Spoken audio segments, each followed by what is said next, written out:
ये Uttarakhand public service commission का polity का हमारा लेक्चर 1 होगा और आज हम अपनी पॉलिटी स्टार्ट करने के लिए जा रहे हैं।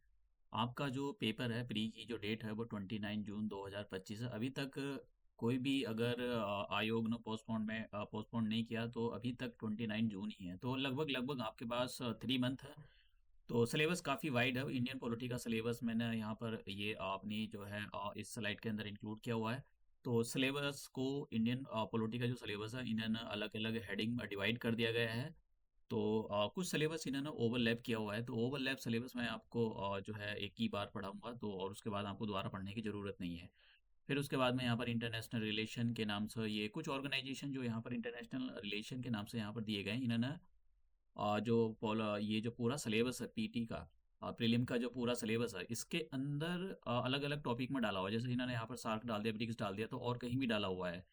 अब यहाँ पर इंडियन पॉलिटी के अंदर ये प्रेसिडेंट से लेकर आपको पूरा जो भी इंडियन पॉलिटी कैसे गवर्न होती है, इलेक्शन मशीनरी, ये सारी चीज़ें आपको पढ़नी है। मैं आपको एक रिकमेंड करूंगा कि आप सिलेबस जो उत्तराखंड पब्लिक सर्विस कमीशन का सिलेबस है उसको ज़रूर अपने पास में रखें, चाहे पीडीएफ फॉर्म में रखें या फिर उसको किसी जो है एक कैसे भी रखें, सिलेबस आपके पास होना चाहिए। क्योंकि जब तक आपके पास सिलेबस नहीं है तब तक आपको पता ही नहीं लगेगा कि कौन सी चीज़ें स्किप करनी है और कौन सी चीज़ें आपको पढ़नी है। और यहाँ पर ये उत्तराखंड पॉलिटी का सिलेबस दिया हुआ है यहाँ पर। तो उन्होंने यहाँ पर बोला है कि आपको गवर्नेंस पढ़ना पड़ेगा, उत्तराखंड का governor, legislation, chief minister, council of minister, ये सारी चीज़ें आपको पढ़नी पड़ेगी। देखो, उत्तराखंड का पॉलिटी का सिलेबस ज़्यादा नहीं है, इतना बड़ा नहीं है, लेकिन वही है कि अगर आपको सिलेबस आपके पास नहीं है, आपको नहीं पता है, जितने भी इन्होंने टॉपिक दिए हुए हैं वो सारे टॉपिक आपको अच्छे से करके जाने पड़ेंगे। आप कुछ भी स्किप नहीं कर सकते हो, क्योंकि यही सिलेबस है, इससे बाहर कुछ नहीं जाने वाला, यही इससे ही आता है। पॉलिटी की मैं बात कर रहा हूँ यहाँ पर, मैं दूसरे सिलेबस की बात नहीं कर रहा हूँ, मैं फिलहाल मैं पॉलिटी की बात कर रहा हूँ। तो ये हमारा पॉलिटी का सिलेबस है। तो अब हम यहाँ पर पॉलिटी के सिलेबस में हम कहाँ से स्टार्ट करेंगे? हम करेंगे यहाँ से कॉन्स्टिट्यूशनल डेवलपमेंट से। तो पहले हम देखेंगे कॉन्स्टिट्यूशनल डेवलपमेंट। ये जो टॉपिक यहाँ पर लिखा हुआ है कॉन्स्टिट्यूशनल डेवलपमेंट, ये आपका मेन का भी सिलेबस है। कभी आप सोच रहे हो कि प्री के अंदर इसकी बात खत्म हो जाती है, प्री के अंदर नहीं, ये मेंस के अंदर भी सिलेबस है। मेंस के अंदर भी यहाँ से क्वेश्चन पूछे जाते हैं। ऑफ कोर्स मैं इसको ऊपर से भी स्टार्ट कर सकता था, लेकिन नहीं करा, क्योंकि उसका एक रीजन ये है कि हम कॉन्स्टिट्यूशनल डेवलपमेंट पढ़ेंगे, उसके बाद में हम कॉन्स्टिट्यूएंट असेंबली। और जरूरी नहीं कि हम सीक्वेंस से सारी चीजें पढ़ें, वो मैं ऊपर वाले लेक्चर भी करा दूंगा कि पार्लियामेंट्री सिस्टम करेंगे हम, उसके बाद ये सारी चीजें हम, मतलब ऐसा नहीं है, लेकिन करेंगे सारी चीजें। ठीक है, जो टॉपिक सबसे ज्यादा इंपॉर्टेंट है उसको सबसे पहले हम करेंगे। और पिछले साल के क्वेश्चन देखो, पिछले साल के क्वेश्चन बहुत जरूरी है। आपको ये पता होना चाहिए कि अगर किसी भी टॉपिक को आप पढ़ रहे हो, लेट्स से जैसे कि कॉन्स्टिट्यूशनल डेवलपमेंट हम जब पढ़ेंगे तो कॉन्स्टिट्यूशनल डेवलपमेंट के मैं लेक्चर 1 और लेक्चर 2 लाऊंगा, क्योंकि यहाँ पर थोड़ा सा आपको जो है बार बार इसको पढ़ना पड़ेगा और काफी सारी चीजें फैक्चुअल है जो आपको याद करनी पड़ेगी। पिछले साल के क्वेश्चन अगर आप देखें तो इन जो कॉन्स्टिट्यूशनल डेवलपमेंट से रिलेटेड क्वेश्चन है वो प्री के अंदर 2016 के अंदर एक क्वेश्चन आया था। ऐसा कोई क्वेश्चन पूछा नहीं गया अभी तक। और उसके बाद में लेकिन कुछ कह नहीं सकते, कॉम्पिटिटिव एग्जामिनेशन का नेचर ये होता है, दे दे तो दे देगा, नहीं देगा तो नहीं देगा। लेकिन सिलेबस में है तो हम इसको स्किप नहीं कर सकते। और जैसे भी मैंने कहा कि ये हमारे जो मेंस के सिलेबस के अंदर भी इंक्लूडेड है। तो मैं यहाँ पर इसके 2 लेक्चर मैंने यहाँ पर फ्रेम करे हैं 30-30 मिनट के। तो लेकिन उसके बाद जितने भी लेक्चर होंगे ऑलमोस्ट 1 1 आवर के लेक्चर होंगे। पिछले साल के क्वेश्चन मैंने यहाँ पर सभी इंक्लूड किया, सभी को इंक्लूड किया। जिस टॉपिक के अंदर कोई क्वेश्चन आता रहेगा मैंने उसको वहाँ इंक्लूड किया। जैसे कि ये जो हम जितने एक्ट्स पढ़ेंगे उसके अंदर ये 2016 के अंदर उत्तराखंड पब्लिक सर्विस कमीशन के अंदर ये क्वेश्चन पूछा गया था। तो हम इस क्वेश्चन को बाद में सॉल्व करेंगे, बस मैंने आपको दिखाया है किस टाइप का क्वेश्चन पूछा गया था। ये बहुत जरूरी है कि इससे ये पता लगता है कि जो क्वेश्चन फ्रेम करने का उनका जो माइंड सेट है एग्जामर का, वो क्या है, कैसे किस टाइप के क्वेश्चन फ्रेम कर रहा है, फैक्चुअल कर रहा है या फिर एनालिटिकल क्वेश्चन फ्रेम कर रहा है, ये बहुत जरूरी है। तो अब हम कॉन्स्टिट्यूशनल डेवलपमेंट जो पढ़ेंगे, जैसे मैंने आपको उसके अंदर सिलेबस के अंदर लिखा है कि कॉन्स्टिट्यूशनल डेवलपमेंट। तो कॉन्स्टिट्यूशनल डेवलपमेंट हम 2 हेड के अंदर पढ़ेंगे। एक हेड के अंदर पढ़ेंगे हम जब तक कंपनी राज कर रही थी। ठीक है, कंपनी ने देखो 200 साल तक जो ईस्ट ब्रिटेन के लोगों ने इंडिया पर राज किया है। तो हम यहाँ पर कॉन्स्टिट्यूशनल डेवलपमेंट के पॉइंट ऑफ व्यू से बात करेंगे, हिस्ट्री के पॉइंट ऑफ व्यू से बात नहीं करेंगे। ठीक है, तो हम पढ़ेंगे यहाँ पर 1773 से लेकर और 1853 तक। तो यहाँ तक एक कॉन्स्टिट्यूशनल डेवलपमेंट हो गया। दूसरा हम पढ़ेंगे, क्योंकि इसके बाद हो गया था रिवॉल्ट 1857 हुआ, रिवॉल्ट 1857 के बाद में, रिवॉल्ट 1857 के बाद में क्या हुआ, जो पावर थी ईस्ट इंडिया कंपनी से क्राउन के पास ट्रांसफर कर दी गई। ठीक है, क्राउन के पास ट्रांसफर कर दी गई। तो फिर कौन गवर्न कर रहा था? कर तो क्राउन ही पहले भी क्राउन ही कर रहा था, लेकिन वो किसके नाम पर कर रहा था? ईस्ट इंडिया कंपनी के। अब लेकिन डायरेक्ट रेस्पॉन्सिबिलिटी जो थी इंडिया का जो पूरा भी जो टेरिटरी थी वो सब किसके हाथ में आ गई, क्राउन के हाथ में आ रही। तो हम ये पढ़ेंगे अलग से, दूसरे लेक्चर में मैंने इसको इंक्लूड किया 1858 से लेकर 1947 तक। तो ये बहुत इंपॉर्टेंट है, यहाँ से क्वेश्चन फ्रेम हो सकते हैं। अभी तक तो इस वाले पोर्शन से तो कोई क्वेश्चन नहीं पूछा गया, इस वाले पोर्शन से ही क्वेश्चन पूछा गया है, लेकिन फिर भी आपको पढ़ना पड़ेगा क्योंकि मेंस में आपको आंसर राइटिंग करनी है, तो आपको पता होना चाहिए। तो सबसे पहले हम थोड़ा सा बैकग्राउंड देखते हैं। देखो बैकग्राउंड के बारे में आपको पता होना चाहिए, क्योंकि अगर आप चाहे हिस्ट्री पढ़ रहे हो, पॉलिटी पढ़ रहे हो, तो हिस्ट्री को बहुत सारे पॉइंट पॉलिटी से कनेक्ट करके देखो। तो सबसे पहले हमको बताया कि ईस्ट इंडिया कंपनी आई। तो मैं यहाँ पर देखो ये सारी चीज़ें लिखी हुई हैं, लेकिन आप डॉट जो है कनेक्ट करने की कोशिश किया करो हिस्ट्री के अंदर। और जब आप पॉलिटी पढ़ रहे हो, स्पेशली जब ये एक्ट्स पढ़ रहे हो, तो आपको आपको डॉट कनेक्ट करने चाहिए, क्योंकि हिस्टोरिकल मतलब पॉइंट ऑफ व्यू से आपको ये पता होना चाहिए कि उस टाइम पर अगर ये इवेंट हो रही थी तो इस टाइम पर कौन सी इवेंट हो रही थी, तो उनमें क्या लिंक है। तो हमको पता है ईस्ट इंडिया कंपनी ये बनी 1600 में, ये बनी, और भारत के अंदर ये एज ए ट्रेडर आए। ठीक है, तो भारत के अंदर क्या करने आए थे, ये एज ए ट्रेडर, मतलब कि केवल ये व्यापार करेंगे। ये कोई पॉलिटिकल मतलब पार्टी फॉर्म नहीं करने वाले थे, या कोई कोई पॉलिटिकल फंक्शन परफॉर्म नहीं करने वाले थे। बस इनको जो ईस्ट इंडिया कंपनी को जो राइट्स मिले थे, जो क्वीन एलिजाबेथ थी उस टाइम पर, क्वीन एलिजाबेथ, उन्होंने इनको राइट दिए थे कि 15 साल का एक्सक्लूसिव राइट्स थे। एक्सक्लूसिव राइट्स का मतलब, जब आप ईस्ट में ट्रेड करोगे, ईस्ट का मतलब ये होता था, ये अपने से इधर वाले एरिया को ईस्ट बोलते थे, जिसके अंदर से एशिया आता था, एशिया के अंदर इंडिया। तो जब ये इंडिया में ट्रेड करेंगे, तो इनके सिवाय कोई भी इंग्लैंड से कोई भी कंपनी जो है ट्रेड नहीं कर सकती, इनके सिवाय परमिशन लेनी पड़ेगी इनसे। जो भी सामान खरीदना पड़ेगा वो ईस्ट इंडिया कंपनी से खरीदना पड़ेगा। आप वहां जाकर डायरेक्ट की इंडियन जो पीपल है उनसे डायरेक्ट ट्रेड नहीं कर सकते हो। तो इस टाइप के इनको राइट्स मिले हुए थे। तो ईस्ट इंडिया कंपनी को 1600, तो कोई इनको कमर्शियल राइट्स मिले होते हैं। आप केवल ट्रेड कर सकते हो, बिजनेस कर सकते हो, लेकिन पॉलिटिकल फंक्शन परफॉर्म नहीं कर सकते। पॉलिटिकल फंक्शन का मतलब ये होता है कि आप कोई पार्टी नहीं बना सकते हो, यहाँ पर कोई जमीन कब्जा नहीं कर सकते हो, क्योंकि अगर आप टेरिटरी को एक्वायर करते हो तो इसका मतलब, तो उसको गवर्न करोगे तो इसका मतलब आप वहाँ पर जो एडमिनिस्ट्रेटिव सिस्टम है उसको डेवलप करोगे। तो ऐसे फंक्शन नहीं, इस टाइप के कोई ट्रेडिंग राइट, इस टाइप के राइट्स नहीं दिए गए थे जब ईस्ट इंडिया कंपनी बनी थी, और इसको 15 साल के एक्सक्लूसिव राइट्स दिए गए थे। तो ऐसा कुछ नहीं था। फिर उसके बाद में क्या हुआ, क्योंकि अब ट्रेडिंग राइट्स क्यों दिए जाएंगे। अब एक ये सोचो, कोई कंपनी है, किसी भी कोई प्राइवेट कंपनी है, उसको ट्रेडिंग राइट्स दिए गए। ठीक है, उसके सिवाय कोई भी ट्रेड नहीं कर सकता इस कंट्री से या उस कंट्री से। ऐसा क्यों होगा, क्योंकि ये कंपनी उस जो किंग था, किंग का मतलब हो गया पार्लियामेंट्री जो सिस्टम था, उसको बहुत पैसे देती थी एनुअली। तो उसका मुंह चुप करने के लिए, क्योंकि इंग्लैंड को पैसे मिल रहे थे, और इंग्लैंड को अगर पैसे मिले तो ईस्ट इंडिया कंपनी को ट्रेड करने का मौका मिल रहा था। ईस्ट इंडिया कंपनी इंडिया के साथ ट्रेड कर रही थी, और दूसरी जो एशियन कंट्री थी उनके साथ में ट्रेड कर रही थी, ट्रेड भी कर रही थी, प्लस वहाँ पर जो पॉलिटिकल फंक्शन थे वो भी परफॉर्म कर रही थी। मतलब जैसे वहाँ के जो है किसी भी टेरिटरी को कब्जा कर लेना, तो इस टाइप के फंक्शन परफॉर्म कर रही थी। अब देखो ये सब चल रहा था। तो क्योंकि अगर आप किसी भी नेटिव किसी भी कंट्री पे जाकर कब्जा करते हो उसकी टेरिटरी को, तो ऑफ कोर्स सिंपल सी बात है, वहाँ पर बैटल होने जरूरी है। तो ईस्ट इंडिया कंपनी के दो बैटल हम पढ़ेंगे। एक तो हम पढ़ेंगे बैटल ऑफ प्लासी। तो बैटल मैं वैसे आपको पढ़ा चुका हूँ, बैटल ऑफ प्लासी। देखो बैटल ऑफ प्लासी के अंदर क्या हुआ था, बैटल ऑफ प्लासी कहाँ पर लड़ा गया था, battle of Plassey. Battle of Plassey ये आपको पता होना चाहिए 23 जून 18 सॉरी 23 जून 1757 को ये बैटल लड़ा गया था। अब ये बैटल के पीछे उसको मैं डीप डेप्थ में नहीं जाऊंगा, बस मैं यहाँ पर आपको डॉट कनेक्ट करने की कोशिश करूंगा। एक साइड थे जो नवाब ऑफ द बंगाल, और दूसरी साइड थे east India company. East India company को जो लीड कर रहे थे वो लॉर्ड क्लाइव लीड कर रहे थे, और जो नवाब ऑफ द बंगाल थे उस टाइम तो उ सिराजू दौला। ठीक है, तो एक साइड सिराजुद्दौला थे।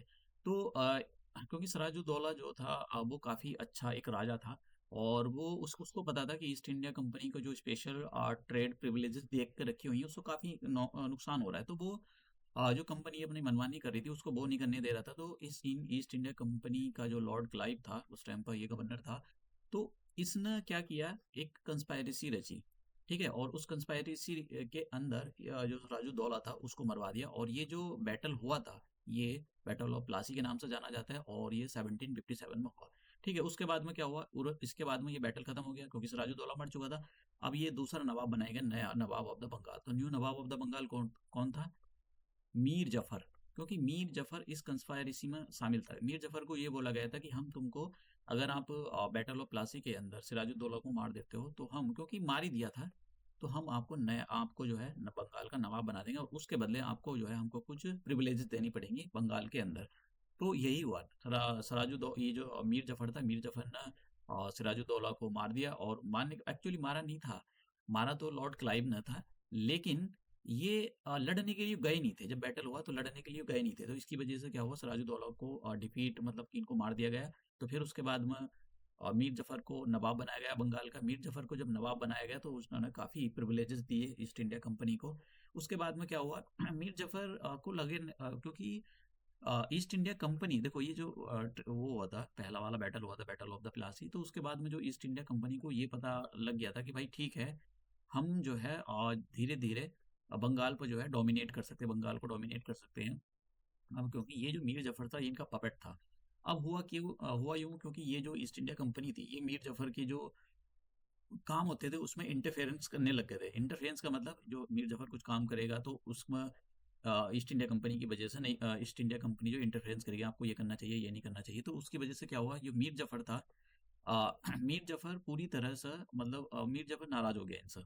तो ईस्ट इंडिया कंपनी को ये लगा कि भाई अरे यार, ये तो हमने जिस काम से इसको बैठाया था, यहाँ पर बंगाल का नवाब बनाया था मीर जफर को, ये वो काम नहीं कर रहा है। तो इन्होंने क्या किया, फिर मीर कासिम को जो है बंगाल का नवाब बनाया। तो मीर कासिम को जो बंगाल का नवाब बनाया, मीर कासिम तो मीर जफर से भी अच्छा था। मतलब ईस्ट इंडिया कंपनी ने तो ये सोचा कि मीर जफर को हटाकर हम मीर कासिम को अब बंगाल का नवाब बना देते हैं। लेकिन मीर कासिम ने क्या किया, मीर कासिम बड़ा चालाक था। मीर कासिम ने एक तो ये किया कि जो अपनी कैपिटल थी इनकी बंगाल के अंदर, उसको बिहार में शिफ्ट कर दिया, क्योंकि वो ये चाहता था कि जितना भी ईस्ट इंडिया कंपनी से दूर रहेगा उतना ही जो है इंटरफेरेंस उसके काम में जो है कम होगा।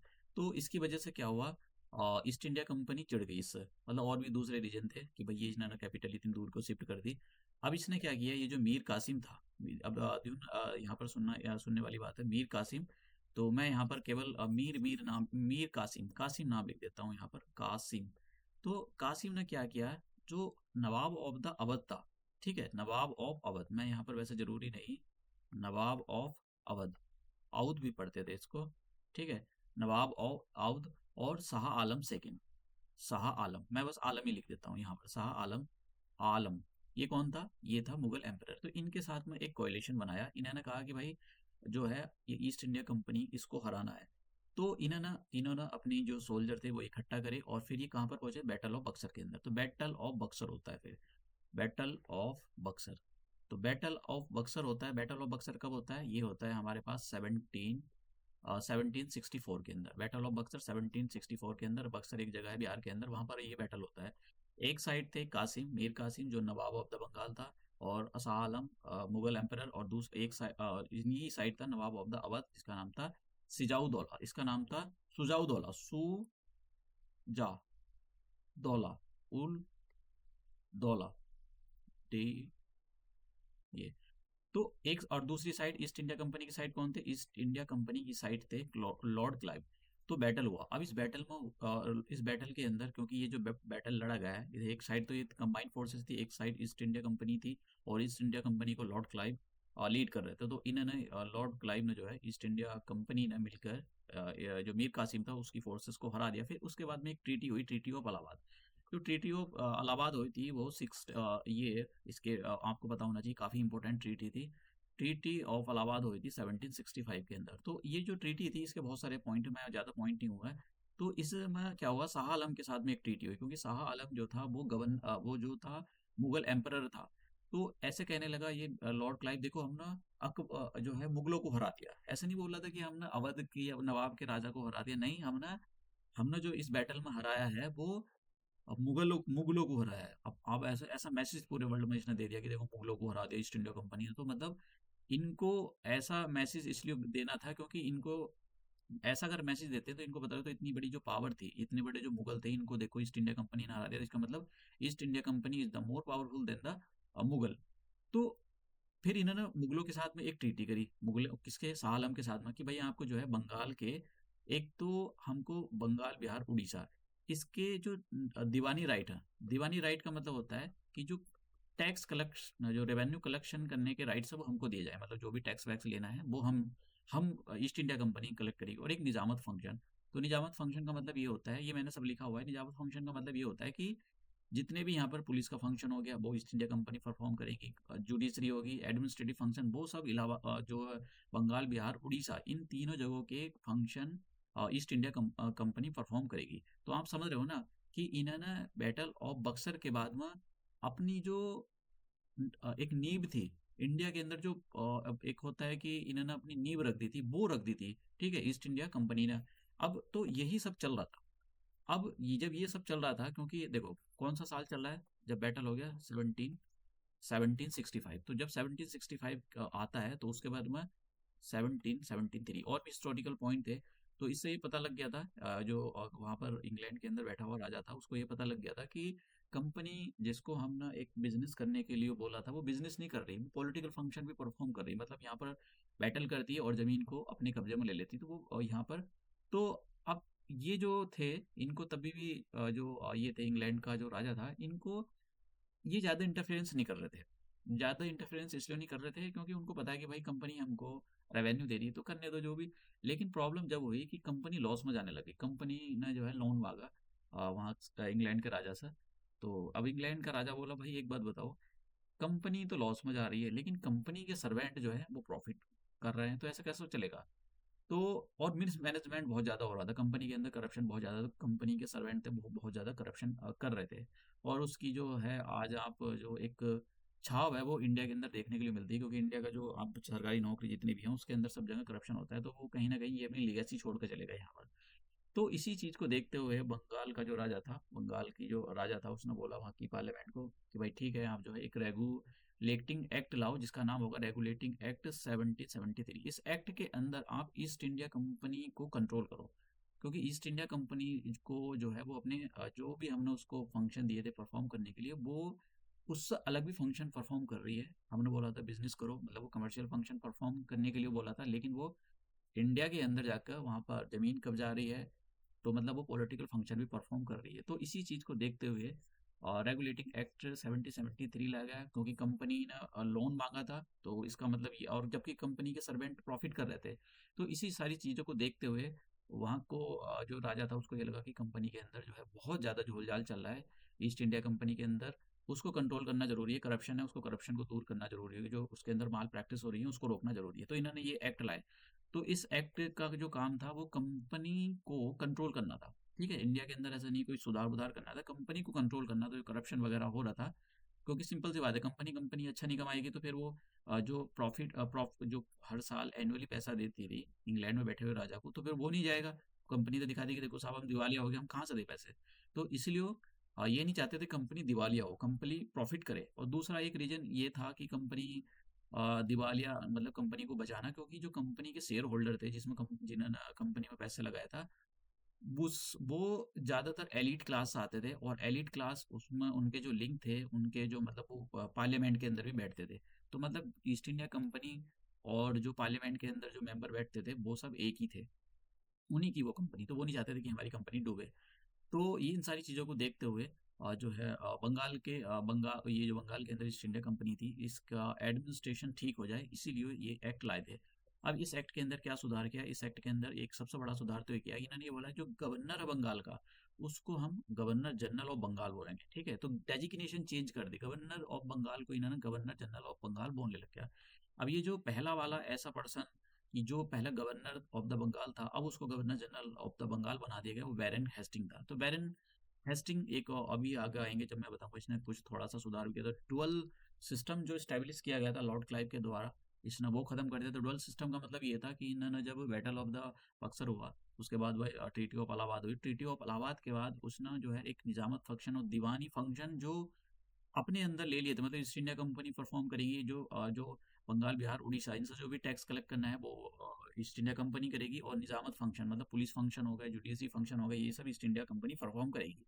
तो ये इसको बोलते हैं डुअल जो गवर्नमेंट स्टैब्लिश कर दें। तो इस टाइप का जो डुअल गवर्नमेंट स्टैब्लिश कर दी थी, इससे काफी मिस मैनेजमेंट चल रहा था, तो ये समझ में भी नहीं आ रही थी किसी को भी। तो इसलिए जब बैरन हेस्टिंग को गवर्नर जनरल ऑफ बनाया गया, तो बैरन हेस्टिंग ने सबसे पहले वो सिस्टम खत्म करा कि भाई ठीक है इसको खत्म करो, ये लॉर्ड क्लाइव का जो सिस्टम था ये गलत था।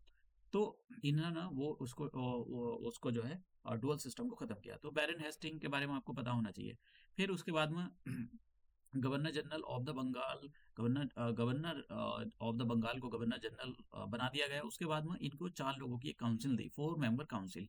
अब ये जो 4 मेंबर काउंसिल होगी, इसका क्या काम होगा? इसका काम होगा, सिंपल सी बात है, अगर गवर्नर ऑफ द बंगाल को governor general of the Bengal बना दिया गया, इसका मतलब उसकी रेस्पॉन्सिबिलिटी बढ़ गई होगी, काम बढ़ गया होगा। काम बढ़ गया होगा तो इसका मतलब अकेला पर्सन इतना काम नहीं कर सकता है।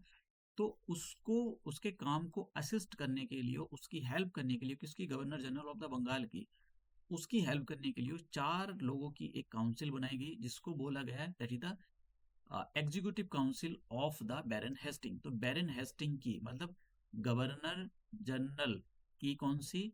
Executive council. ठीक है, एग्जीक्यूटिव काउंसिल। तो ये एग्जीक्यूटिव काउंसिल ये क्या करेगी? असिस्ट करेगी, किसको करेगी? गवर्नर जनरल को, उसके जो काम होंगे परफॉर्म। अब ये क्या काम करेगी?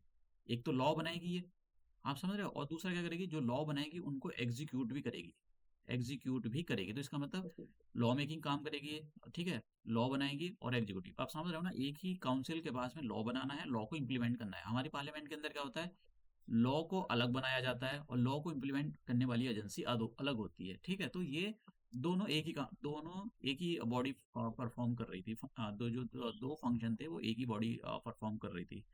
4 लोग थे इसके अंदर, याद रखना। फिर इसके इसमें कभी मेंबर कभी बढ़ जाते थे, कभी घट जाते थे।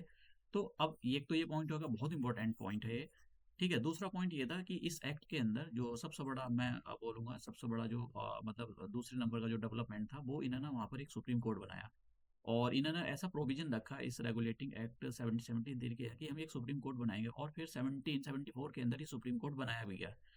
अब यहाँ से क्वेश्चन आता है कि ये जो सुप्रीम कोर्ट बनाया गया था, आज का इंडिया का जो सुप्रीम कोर्ट है, ये वाला कोर्ट नहीं था, ये कोलकाता में बनाया गया था। तो उस टाइम पर पूछा जाता है कि 4 ऑप्शन दिए जाएंगे, इनमें से किस एक्ट के अंदर सुप्रीम कोर्ट को बनाया गया था? तो रेगुलेटिंग एक्ट 1773। अब इसमें 4 जज होंगे, एक चीफ जस्टिस होगा और 3 दूसरे जजेस होंगे। तो जो पहला चीफ जस्टिस था, sir Elijah Impey, sir Elijah Impey, ये नाम आपको याद रखना, बहुत इंपॉर्टेंट है, ये पूछा गया है एक बार पीसीएस के अंदर।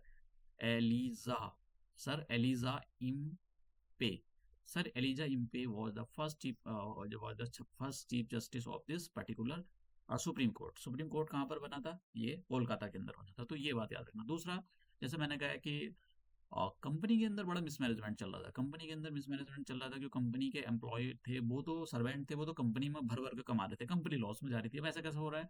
तो इसलिए ये बोला गया कि भाई ये जो कंपनी के सर्वेंट ना, जो कंपनी में सर्व कर रहे थे, पहली बात तो ये कोई करप्शन नहीं करेंगे इंडिया के अंदर, किसी भी जो इंडियन होंगे उससे कोई वो नहीं लेंगे, घूस नहीं लेंगे, कोई गिफ्ट नहीं लेंगे। पता लगा इन्होंने किसी किसान को बहुत परेशान कर दिया कि उसको बोला कि भाई तुमको हमको गिफ्ट की फॉर्म में जो है पैसे देने पड़ेंगे, जो भी कुछ है।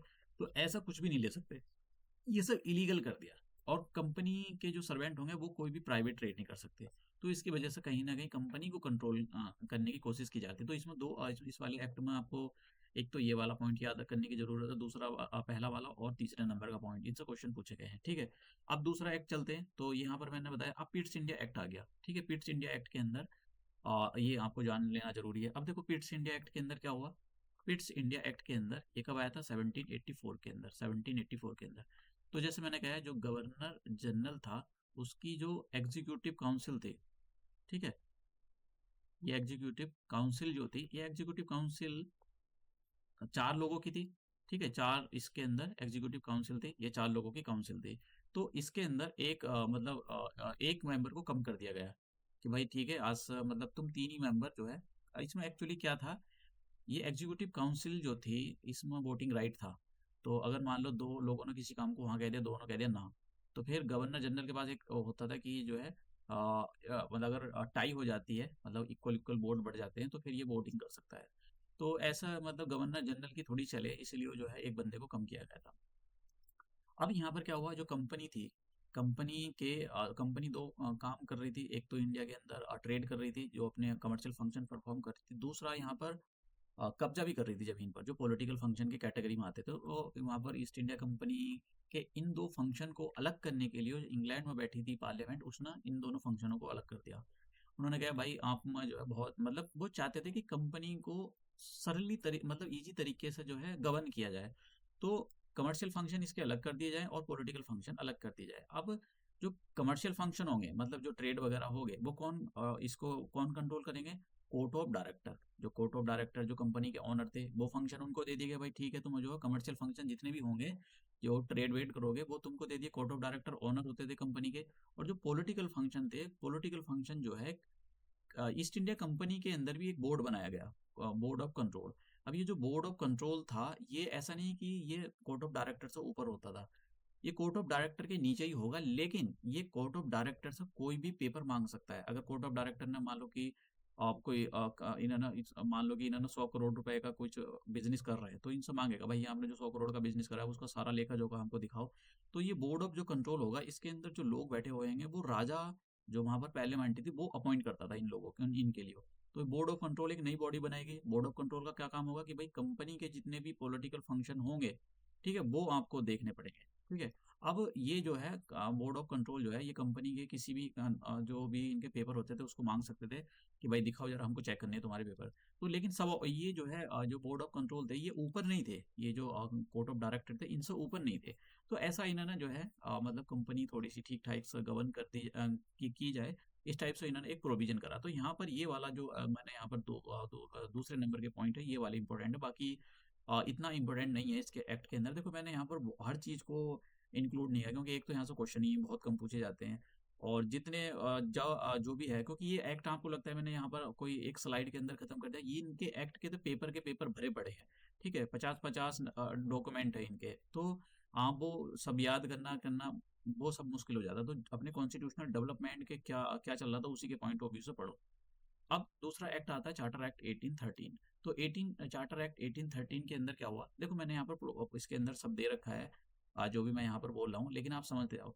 एक तो इन्होंने क्या किया, जो कंपनी की मोनोपोली थी, देखो क्योंकि कंपनी को होता क्या था, ईस्ट इंडिया कंपनी इंग्लैंड में बैठा हुआ जो राजा था उसको पैसे देती थी भर भर कर, और बदले में इंग्लैंड क्या करता था, इंग्लैंड का जो राजा था ईस्ट इंडिया कंपनी को एक प्रिविलेज देता था कि तुम्हारे सिवा एक्सक्लूसिव राइट्स, कि तुम्हारे सिवा जो कोई भी जो है इंडिया में ट्रेड नहीं कर सकता है। ठीक है, जो भी किसी को भी अगर कोई सामान खरीदना है तो वो तुमसे खरीदेगा, फिर जाकर कहीं दूसरे देशों में या अपने देश में बेच सकता है, तुमसे ही खरीदेगा।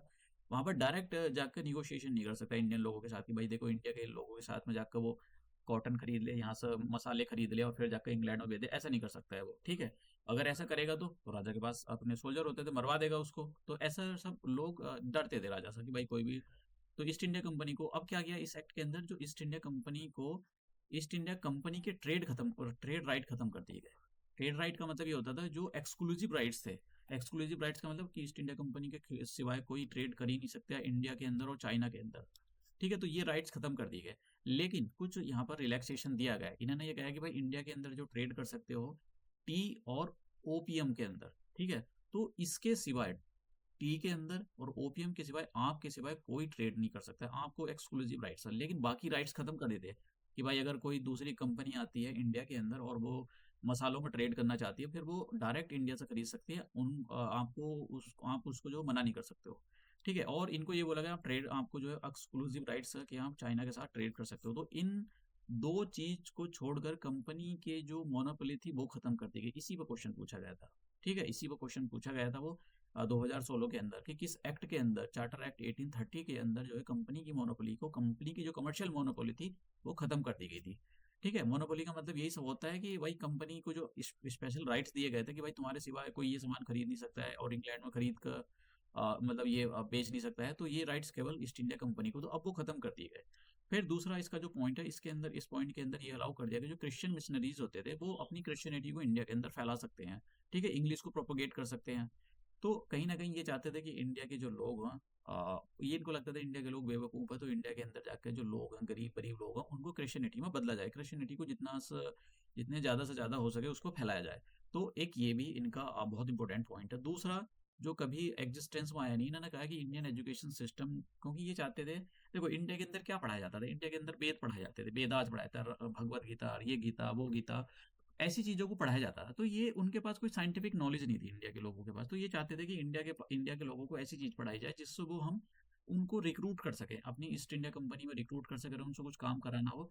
तो उसके लिए क्या होगा, उसके लिए भाई पहले एजुकेशन सिस्टम को ठीक करो। तो इन्होंने एजुकेशन सिस्टम को ठीक करने के लिए एक इन्होंने बोला है कि भाई इस एक्ट के अंदर एक हम प्रोविजन करते हैं, एक प्रावधान करते हैं कि हम हर साल 1 लाख रुपए एक साइड निकाल कर रखेंगे और वो जो 1 लाख रुपया होगा उसको इंडियन एजुकेशन सिस्टम पर खर्च किया जाएगा। हालांकि ये प्रोविजन कभी इम्प्लीमेंट ही नहीं हुआ, क्योंकि 1 लाख रुपए क्यों खर्च करेंगे वो, ठीक है, 1 लाख रुपए बहुत होते हैं। तो ये प्रोविजन ये नहीं हुआ। तो अब मैं आपको पिछले साल का क्वेश्चन दिखाता हूँ जो आया था।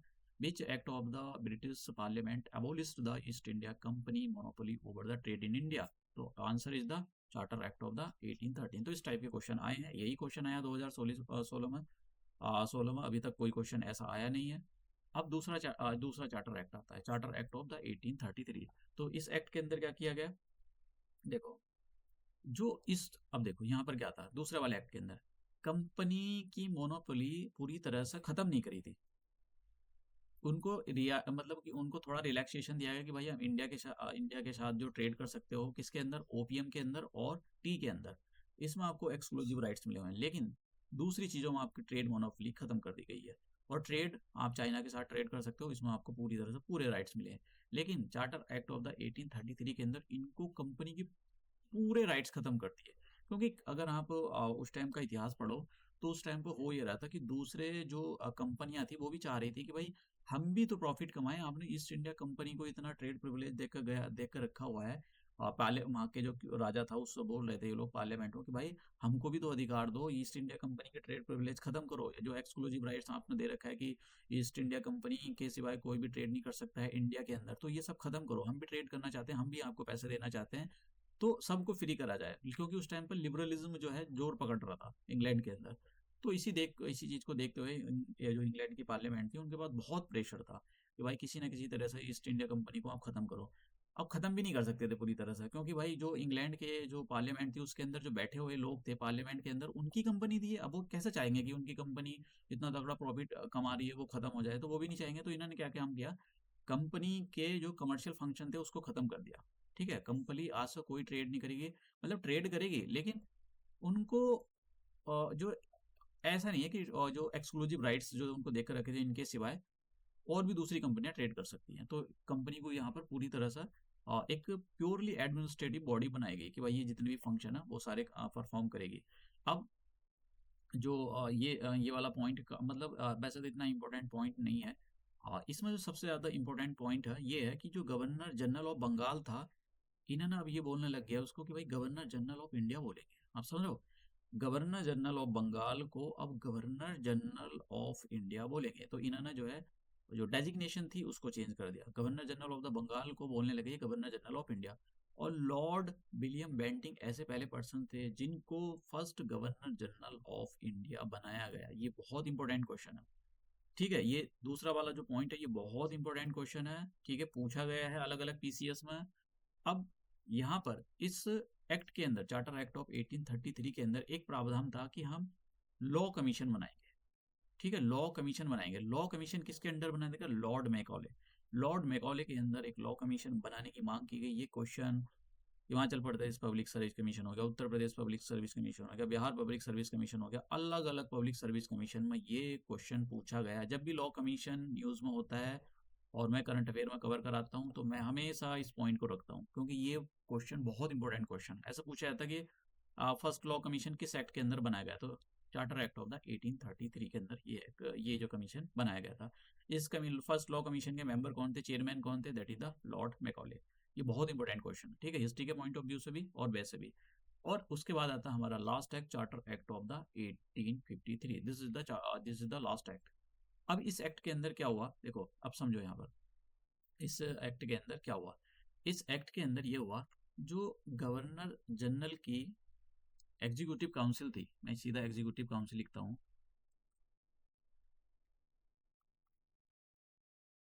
गवर्नर जनरल की एग्जीक्यूटिव काउंसिल पहला दो काम कर रही थी। पहले ये लॉ भी बनाते थे, ठीक है, एक तो काम लॉ बनाना और लॉ को इम्प्लीमेंट करना। लॉ को इम्प्लीमेंट करना बोलते हैं कि वो एग्जीक्यूट करना। ठीक है, एग्जीक्यूटिव फंक्शन भी परफॉर्म कर रही थी। अब क्या किए मतलब इस वाले एक्ट के अंदर, चार्टर एक्ट ऑफ 1853 के अंदर, ये जो एग्जीक्यूटिव काउंसिल थी इसके दोनों फंक्शन अलग कर दिए गए। ठीक है, यहाँ पर एग्जीक्यूटिव काउंसिल के, ठीक है, एग्जीक्यूटिव काउंसिल के जो लेजिस्लेटिव फंक्शन है उसको अलग कर दिया गया। लेजिस्लेटिव फंक्शंस और जो एग्जीक्यूटिव फंक्शंस थे, एग्जीक्यूटिव फंक्शन का मतलब आप समझ रहे हो ना, एग्जीक्यूटिव एग्जीक्यूटिव का मतलब था पहले कोई लॉ बनाओ फिर उसको इंप्लीमेंट करो। जैसा पार्लियामेंट के अंदर लॉ बनता है, फिर प्राइम मिनिस्टर नरेंद्र मोदी जो उसको इम्प्लीमेंट करते हैं अलग अलग एजेंसी के, अलग अलग एजेंसी होगी, जैसा कि मोटा भाई हो गए अमित शाह। तो एग्जीक्यूटिव फंक्शंस, एग्जीक्यूटिव फंक्शन, तो दोनों फंक्शन अलग अलग कर दिए गए। अब देखो लेजिस्लेटिव फंक्शन, लेजिस्लेटिव एग्जीक्यूटिव जो फंक्शन थे इसके लिए गवर्नर जनरल की काउंसिल होती थी, इसमें 4 मेंबर होते थे, ठीक है। अब यहाँ पर हम सुनेंगे अभी पीछे चल क्या रहा था, शुरू में जब मैंने रेगुलेटिंग एक्ट 1773 पढ़ाया, तो उसके अंदर हुआ ये था कि 4 मेंबर थे एग्जीक्यूटिव काउंसिल के, 4 मेंबर। अब दूसरे एक्ट में इसको 3 कर दिया, एक मेंबर को हटा दिया गया था। तो इस वाले एक्ट के अंदर क्या किया गया, ये जो हम एक्ट पढ़ रहे हैं 1853, इसके अंदर एग्जीक्यूटिव काउंसिल के फिर से 4 मेंबर कर दिए गए, ठीक है। 1 2 3 4, ये जो चौथा मेंबर होगा ये होगा लॉ मेंबर। लॉ मेंबर का मतलब ये हो गया कि जितने भी लॉ से रिलेटेड काम है ये देखेगा। अब ये लॉ मेंबर इस एग्जीक्यूटिव काउंसिल, ये एग्जीक्यूटिव काउंसिल किसकी थी, गवर्नर जनरल की काउंसिल थी ये, ठीक है। ये भी गवर्नर जनरल की काउंसिल ही होगी, अभी पढ़ेंगे इसके बारे में हम।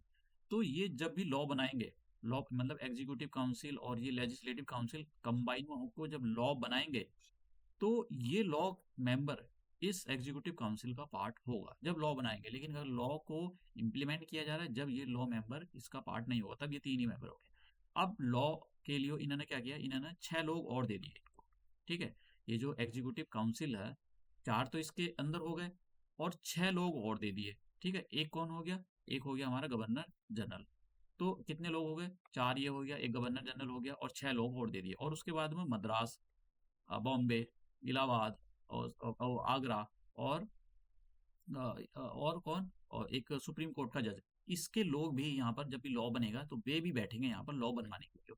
तो आप समझ रहे हैं इसका मतलब क्या हुआ, इसका मतलब ये हुआ जो एग्जीक्यूटिव फंक्शन थे और जो लॉ मेकिंग प्रोसेस था एग्जीक्यूटिव के, वो अब अलग अलग कर दिए। और लॉ बनाने के लिए अलग से कुछ लोगों का प्रोविजन किया गया, अलग से कुछ लोग बैठाए गए कि भाई ये लॉ बनाएंगे। और जब ये लॉ, ये जो लोग हैं लॉ बनाएंगे, तो ये एग्जीक्यूटिव काउंसिल जो होती थी ये भी बैठेगी इसके अंदर लॉ बनवाने के लिए, आप समझ रहे हो। और जब लॉ बनेगा तो इसका जो ये मेंबर था, लॉ मेंबर जो नया मेंबर बनाया गया था, ये भी बैठेगा इसके अंदर। तो ये सब कुछ चल रहा था। तो इसके अंदर क्या हुआ, separation of the power, separation of the power, ये सेपरेशन ऑफ द पावर का मतलब यही हुआ, जो गवर्नर जनरल था उसकी जो एग्जीक्यूटिव काउंसिल थी उसके दोनों फंक्शन अलग अलग कर दिए गए। लॉ बनाने के लिए अलग से काउंसिल बनाएगी, लॉ बनाने के लिए जो काउंसिल बनाई गई थी उसको लेजिस्लेटिव काउंसिल बोला जाता है। और इसको इंडियन लेजिस्लेटिव काउंसिल या सेंट्रल लेजिस्लेटिव काउंसिल या मिनी पार्लियामेंट बोला जाता है। मतलब ये एक टाइप की, देखो लॉ कौन बनाता है, पार्लियामेंट। तो ये इतनी बड़ी नहीं थी कि बहुत बड़ी हो, जैसे हमारी इंडिया की पार्लियामेंट या इंग्लैंड की पार्लियामेंट, ये बहुत छोटी सी कुछ ही लोग थे इसके अंदर, ठीक है। यहाँ पर दे भी रखा है मैंने, कितने हो गए 10, और ये 10 कितने हो गए, एक तो होगा, एक तो हो जाएगा सुप्रीम कोर्ट, जो कोलकाता में सुप्रीम कोर्ट खुला होता है उसका चीफ जस्टिस हो जाएगा। और एक जो है रिप्रेजेंटेटिव बंगाल से आएगा, बिहार ये बॉम्बे से आएगा, मद्रास से आएगा, एक और आगरा से आएगा। तो 4-5 तो लोग ये हो गए, तो मतलब गिने चुने उसके अंदर 15-16 लोग थे इसके अंदर जो लॉ बनाते थे। तो छोटी सी ये थी लॉ बनाने की बॉडी। अब इसी को इसलिए जो है इसको मिनी पार्लियामेंट बोला जाता है, क्योंकि ये इसको इंडियन सेंट्रल लेजिस्लेटिव काउंसिल इसलिए बोला जाता है क्योंकि ये पहली ऐसी बॉडी बनाई जो लॉ बना सके इंडिया के अंदर, ठीक है। अब दूसरा, expansion of the legislative council, ये मैंने आपको बता दिया कि ये जो जो इंडियन लेजिस्लेटिव काउंसिल थी इसके लिए 4 लोग अलग, 6 लोग अलग से लाए लॉ बनाने के लिए। और जब 6 लोग अलग से मतलब लॉ बनेगा तो ये लोग भी आएंगे, जज वगैरह भी आएंगे। अब अब देखो फिर से यहाँ पर सुनो, अभी मैं यहाँ पर इसको इरेज कर देता हूँ। ये बहुत काम की चीज़ है, यहाँ पर ये समझना बहुत ज़रूरी है, क्योंकि ये समझ में नहीं आता है तो समझ लो फिर और दिक्कत ही दिक्कत रहती है। देखो गवर्नर जनरल की, जो गवर्नर जनरल था उसकी एग्जीक्यूटिव काउंसिल के दोनों फंक्शन, लॉ मेकिंग फंक्शन और एग्जीक्यूटिव फंक्शन को अलग कर दिया गया।